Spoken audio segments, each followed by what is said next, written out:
tem muita gente que leva para os extremos, e eu nem vou dizer se esse extremo é impossível ou não, porque às vezes eu também tenho medo, que é de imaginar o Brasil socialista. O Brasil vivendo o que vive a Venezuela, né, e tal. Assim, eu costumo dizer o seguinte, cara, com todo respeito ao René, eu uso ele de exemplo, mas assim, você tem o René Simões explicando futebol e o Filipão. Se você entrar na palestra do René Simões, tem alguma coisa errada, porque o René Simões ele tem uma fala muito bonita, mas nenhum resultado, é a esquerda. Aqui tem algum resultado, você pode contestar a forma, etc, etc, mas tem algum resultado para você seguir.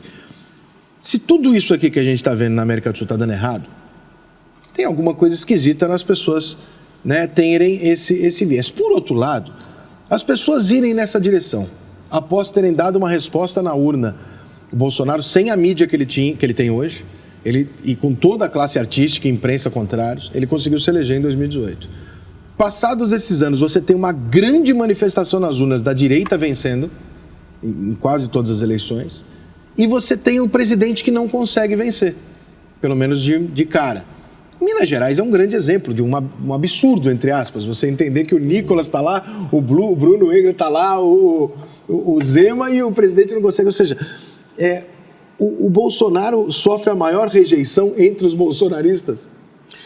Porque, imagina você ter, por 3 anos e meio, todo dia matéria negativa, em relação, às vezes, uma fala, tira inclusive de contexto, uma fala ou outra, isso todo dia, e as pessoas lendo aquilo, e vendo aquilo, e vendo aquilo, e numa situação difícil, porque a pandemia trouxe dificuldade para todo mundo, né? Ou as pessoas ficaram em casa, alguns perderam emprego, e a imprensa dizendo, fulano é o responsável, fulano é o responsável, e o tempo todo aquilo martelando, martelando, martelando, isso gerou uma certa antipatia e uma distorção de quem realmente o presidente é. O presidente não é essa pessoa que a imprensa fala. Eu tenho essa impressão, às vezes que eu estive pessoalmente ele também ele não é essa pessoa.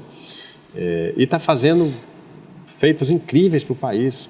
Aquilo que eu falei, está mudando uma lógica de um sistema que não funcionou, que deixou o nosso país aí sempre patinando, sempre patinando. Temos uma política econômica hoje que está dando resultado, deflação, aumento de emprego. Enfim, temos tudo para dar certo, né? O problema é que as pessoas elas têm que colocar um pouco a mão na consciência, porque ficam olhando esse aspecto do presidente, porque eu não gosto do que ele fala, por causa disso, daquilo, e se esquece do que pode acontecer com o país. Com o país, é só olhar para o lado, gente.